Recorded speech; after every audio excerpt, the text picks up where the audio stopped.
ইয়াৰ কাৰণ হৈছে মানুহৰ উদাৰতা। মানুহে যি হিচাপে চলিব লাগিছিলে সেইমতে নচলি মানুহে অমানুষৰ কামৰ ফালে গতি কৰিছে। এইকাৰণে এই পৰিস্থিতিৰ সৃষ্টি হৈছে আৰু এই পৰিৱেশৰ মূল কাৰণ হৈছে এইখিনি যে আমি জামাতে ইছলামীৰ ফালৰ পৰা সাধাৰণ মানুহখিনি যাতে বৰ্তমান পৰিস্থিতিত মানুহৰ লগত কেনেকুৱা চলিব লাগে আৰু অসমৰ যিটো বৰ্তমান পৰিৱেশ সেই পৰিৱেশত মানুহবোৰ কিদৰে সজাগ হোৱা দৰকাৰ তাৰেই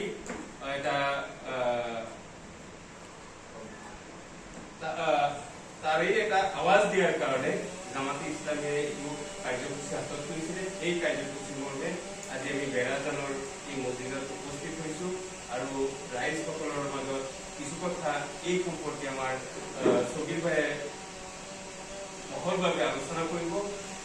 সাধাৰণতে আমি এটা কথা মনত ৰাখিব লাগিব যে আমিও সমাজৰ প্ৰত্যেকজন মানুহৰে এটা দায়িত্ব আছে। সেই দায়িত্ব আমি নিজৰ দায়িত্ব নিজে পালন কৰিব লাগিব। প্ৰত্যেক যেনেকৈ ঘৰখনত এজন মুৰব্বী থাকে, সেই মুৰব্বীয়ে ঘৰখনৰ যিটো দায়িত্ব, ঘৰখনৰ এই যিসকল মেম্বাৰ আছে প্ৰতিজন মেম্বাৰৰ লগত কেনেকুৱা ব্যৱহাৰ কৰিব লাগে, মেম্বাৰসকলক কেনেকুৱা পৰিচালিত কৰিব লাগে, এই গোটেইখিনি দায়িত্ব তেওঁলোকৰ। ঠিক সেইদৰে আমাৰ সমাজখনৰ মুখিয়াল আছে, এই মুখিয়ালসকলে কি কাম কৰিব লাগে।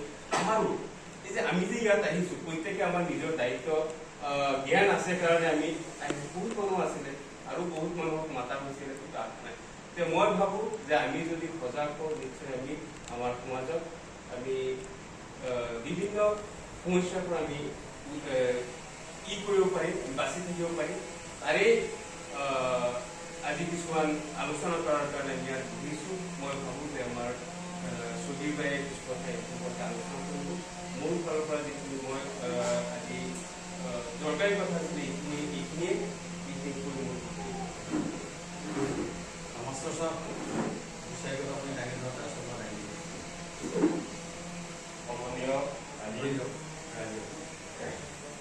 সন্মানীয় জামাতে ইছলামৰ আমিৰ চাহাব আৰু মিজান চাহাব আৰু আমাৰ বেৰাজান মছজিদ কমিটিৰ সদস্যসকল আৰু গণ্যমান্য বয়াসকল, আমি আজি একত্ৰিত হৈছোঁ এটি সজাগতাৰ কাৰণে। তেওঁলোকে আগুৱাই আহিছে।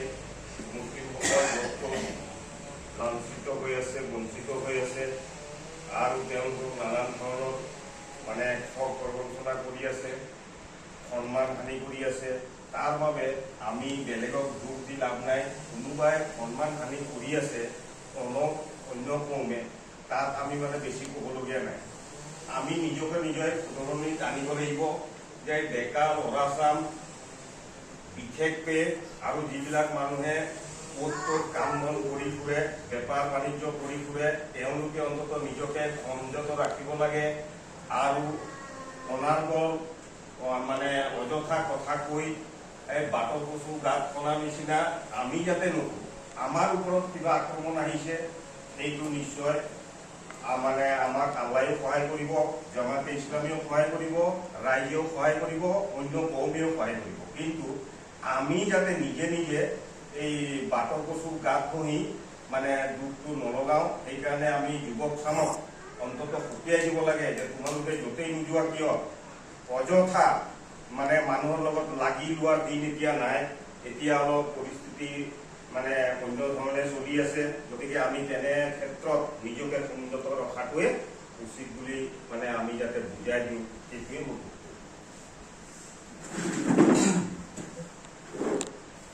আলহামদুলিল্লাহ রাব্বিল আলামিন ওয়াসসালাতু ওয়াসসালামু আলা রাসূলিল কারীম ওয়া আলা আলিহি ওয়া সাহবিহি আজমাইন, আম্মা বা'দ।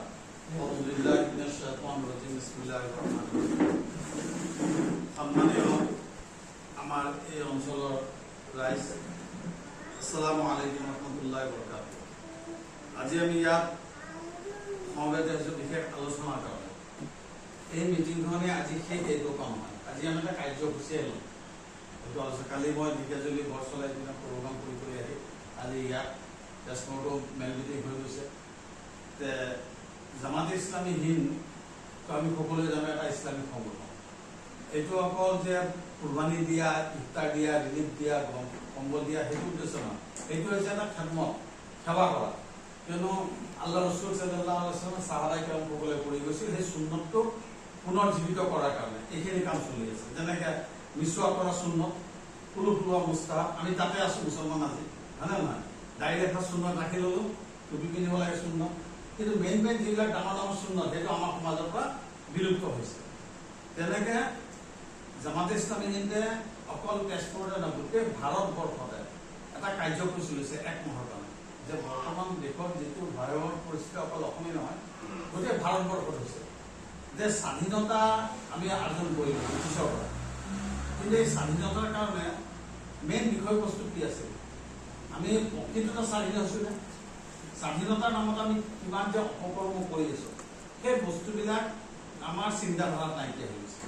আমি স্বাধীন দেশৰ নাগৰিক, 15 আগষ্টৰ 26 জানুৱাৰী পতাকা উৰাই দিলোঁ, বহুত ডাঙৰ ডাঙৰ প্ৰচেছন ওলাই দিলোঁ না, তেল খৰচ কৰি দেখাই দিওঁ আমি মুছলমান একদম স্বাধীনতা পালন কৰিছোঁ, কিন্তু কি পালন কৰিছে সেইটো আল্লাহ জানে। সেইকাৰণে জামাতে কি কৈছে, নৈতিকতা নীতি, আজি যে আমি কৈছোঁ নীতি এটা ঠিক আছে না, ইয়াৰ এটা সভাপতি হ'ল, এজনে বক্তব্য লাগি গৈছে, এটা নীতি। এই নৈতিকতা হ'ল যে মেইন বিষয়বস্তু। আজি আমাৰ যে মুছলমান জাতিটো আল্লাহ তাআলা খাইৰ উম্মত বনাইছে, খাইৰা উম্মতিন উখৰিজাত লিন্নাস তা'মুৰুনা বিল মা'ৰুফ ওয়া তানহাউনা আনিল মুনকাৰ ওয়া তু'মিনুনা বিল্লাহ। এটা আমাৰ মছজিদত বায়ান হৈ থাকে যে আল্লাহ তাআলা আমাক সৰ্বশ্ৰেষ্ঠ জাতি হিচাপে নিৰ্বাচিত কৰিছে। কি কাৰণ? তা'মুৰুনা বিল মা'ৰুফ, ভাল কামৰ আদেশ দিবলৈ আৰু বেয়া কামত বাধা প্ৰদান কৰিবলৈ। আজি দেখা গ'ল আমাৰ মুছলিম সমাজত যেতিয়া বেয়া হৈ আছে, আমি মছজিদৰ ভিতৰত সোমাই বহি আছো, হৈ আছো নে নাই? সমাজত ভালৰ সংখ্যাটো বেছি, বেয়াৰ সংখ্যাটো কম। গোটেই সমাজত চুৰ আছে নেকি? চুৰ কেইটা? ডকাইত কেইটা? কম না? ধান খোৱা মানুহ কেইটা? ওলাই যাব না ড্ৰাগছ বেচোঁতা কেইটা?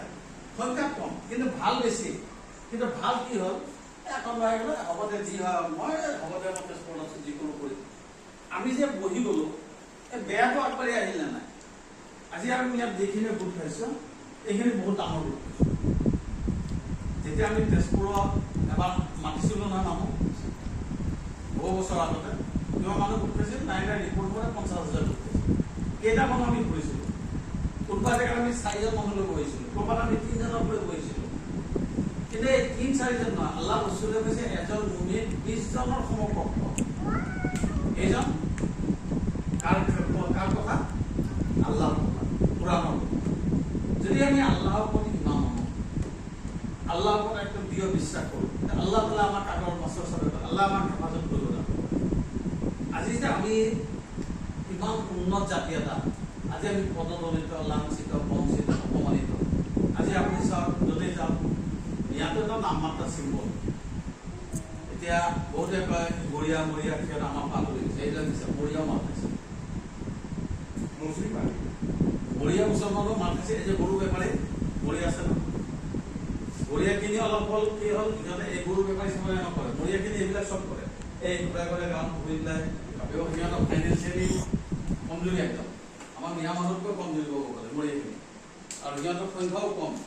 এই আপোনাৰ উজনি অসমৰ ঘূৰ নহয়, মোৰ লগত ফাৰুক থাকে, ক'ৰবাত 52 ঘৰ মানুহ 1000 গাঁৱৰ মাজত।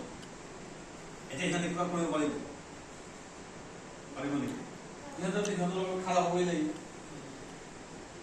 আজি আপোনাৰ চাওক, এই যে হ'ল যে আমাৰ অৱস্থাটো কিয় কাৰণে, আমাৰ নৈতিক চৰিত্ৰ অধপতন হৈছে। আমাৰ মাজত ড্ৰাগছ বিক্ৰেতা, খাওঁতা, জুৱাৰী, মদাহী, আপোনাৰ এই ফাংচন, এতিয়াতো এটা নতুন ট্ৰেণ্ড আৰম্ভ হৈছে আমাৰ গাঁৱে গাঁৱে, গায়ক বহুত হৈছে আজিকালি, হৈছে না?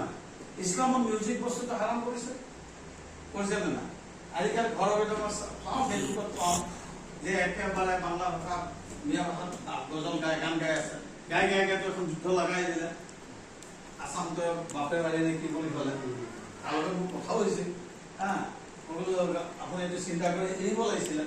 ফেচবুকত গাইছে ঘৰৰ, কিন্তু এনেকুৱা ভাইৰেল হ'ল, সেই গানটো প্ৰত্যেক দিন বুজি আছে, এতিয়া কমা নাই, বাঢ়ি আছে। সেই একদম 2 দিনত 200 মিলিয়নৰ ওপৰত গৈছে। এতিয়াতো আৰু গৈছে, 400-500 গুচি গৈছে। বহুত টকা পাব, এই টকানো মানে ইমান পাব এতিয়া, নিজেলৈকে ওলাই আৰু তেনে এইবিলাকত এটা ভাল ইনকাম হয়। এতিয়া যিকি নহওক, এই যে নৈতিক চৰিত্ৰটো অধপতন হ'ল না, মছজিদ বনাইছো আল্লাহ তাআলাই কি আমাক খালি নামাজৰ কাৰণে সৃষ্টি কৰিছে নামাজ পঢ়িলে মুছলমান হ'ব এই যে কালি মমাই ক'লে যে জিৰ' এজেণ্টত ধৰিব আমি জানো তেজপুৰ মছজিদত মই আপোনাক কওঁ এতিয়া মছজিদৰ প্ৰেচিডেণ্টৰ জিৰ' এজেণ্ট আছে অঞ্চলৰ মাদ্ৰাছাৰ প্ৰেচিডেণ্ট পৰ্যন্ত জিৰ' এজেণ্টে বহি আছে মাদ্ৰাছাৰ প্ৰেচিডেণ্ট মই তাৰ নাম নকওঁ মছজিদৰ কথা জানো মছজিদৰ প্ৰেচিডেণ্টৰ জিৰ' এজেণ্ট 5 ওয়াক্ত নামাজ পঢ়ি আছে জিৰ' ঘণ্টা টোপোলা কাগজটো এনেকৈ কৰোঁ লৈ ওলাই গৈ বাহিৰত গৈ 27 25 23 মাৰিলে ইমান টকা এইবিলাক আমি নাজানো কিন্তু তিৰালাৰ লগত বহিলে কিনিব লাগে না সেইটো কেনেকৈ চলে হাতী কিমান গৰু কিমান এই যে নৈতিক চৰিত্ৰ বেয়া হোৱাৰ কাৰণে হৈছে নে নাই আমি এতিয়া এইখিনি ভাল কৰিব লাগে নে বেয়া কৰিব লাগে কওক আমি আপোনাৰ ল'ৰাটোক আপুনি ঘৰৰ ভিতৰতে ৰাখিব ঘৰৰ বাহিৰত যদি পৰিৱেশ বেয়া হয় কি ভাল হ'ব নে বাহিৰত যদি ওলাই যদি বেয়া গালি এটা লিখি আহে ঘৰৰ বাপেকক ক'ব নে যদি বাহিৰৰ পৰিৱেশটো যদি আমি ভাল কৰিব যাওঁ আমাৰ সমাজৰ আজি বেৰাজানত জামাত ইছলামী সেইটো কোৱা নাই অকল মুছলমান আমি এই কাগজ লৈ আমি ডিচি কলোঁ SP কলোঁ যে আমি আমাৰ কাৰ্যসূচী আমি সকলো কমিলে আপোনাৰ ইয়াত কি আছে বাগানী আছে নাই নেপালী আছে সিহঁতৰ ওচৰতো আমাৰ যাব লাগিব যে চাওক ভাই আজি আমাৰটোতো বেয়া হৈছে আমাৰ পৰা আপোনালোকৰ বেয়া হোৱা হওক আমি মিলি পেলাই সমাজখন ভাল কৰোঁ তাৰ এটা মেছেজ যাব নালাগে আজি আপুনি তেজপুৰতে চাওক এই যে দুটা ল'ৰা নালাগে